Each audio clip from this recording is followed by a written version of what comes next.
ফেনী শহরের পাগলামিয়া সড়কের একটি ভবন।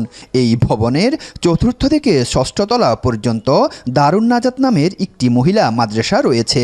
মাদ্রাসার চতুর্থ শ্রেণীতে অধ্যয়ন করে 10 বছর বয়সী ইয়াসমিন আক্তার। শনিবার সকাল 11:30টার দিকে মেয়েটিকে ভবনের বাইরের অংশে জানালার কার্নিশের উপর শূন্যে বসে থাকতে দেখা যায়। ভিড় জমে উৎসুক জনতার।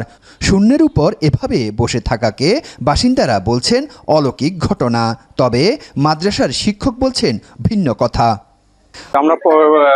আমি তো এই অফিসে জব করি, আমি পরে ঠিক পাইছি যে উপরে একটা মেয়ে বাচ্চা ছাদ দিয়ে নাকি বেলকনিতে যে বসে আছে। তখন আমরা দৌড়াই গেছি, তখন ফায়ার সার্ভিসে ফোন দেওয়া হয়েছে। ওনারা 7 মিনিটের মতো আসে দ্রুত স্থানীয় লোকদের সহযোগিতায় ওরা মেয়েটাকে উদ্ধার করা হয়েছে। কিন্তু সবার একটা যে ও মেয়েটা কিভাবে গেছে এখানে বেলকনিতে, যে ছাদ দিয়ে হয়তো বা নামতে পারে, নামে যেভাবে বসছে আসলে সবার কল্পনার বাইরে ছিল।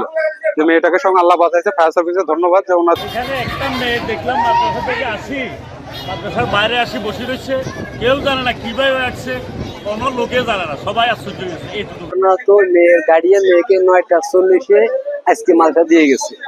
দিয়ে যাওয়ার পরে এবারে মেয়ে কিভাবে কেমনে কি করছে ওটা তো আমরা জানি না। এই অবস্থা এটাই আজকে দিয়ে গেছে 9:40। এইটা সমস্যা আছে, মানসিক এবং জিন্নাত দুইটাই সমস্যা আছে। নিশ্চিত মৃত্যুর মুখে থাকা শিশুটিকে অল্প সময়ে উদ্ধার করে ফায়ার সার্ভিস। আমরা ঘটনাস্থলে আসার পর দেখি যে একটা মেয়ে সে ছাদের সানসেটে জানালার সানসেটের উপরে বসে আছে আর কি ওইখানে। তারপরে আমরা পর্যবেক্ষণ করলাম, পরে আমাদের টিম ছিল, পরে আমি ওইখানে রশি দিয়ে নেমে পরে তাকে উদ্ধার করি। স্থানীয়রা উদ্ধার কর্মীদের প্রশংসা করলেও দুষছেন মাদ্রাসা কর্তৃপক্ষকে, কারণ এর আগেও এরকম ঘটনা ঘটেছে।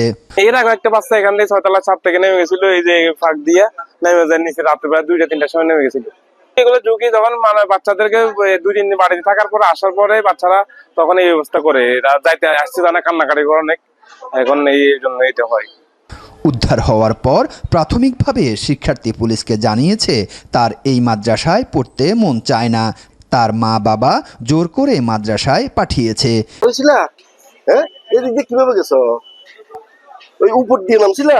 উপরে উঠছো কোন দিক দিয়ে? মানে তুমি ভাবছো যে দিক দিয়ে পালাতে যেতে পারবে নাকি?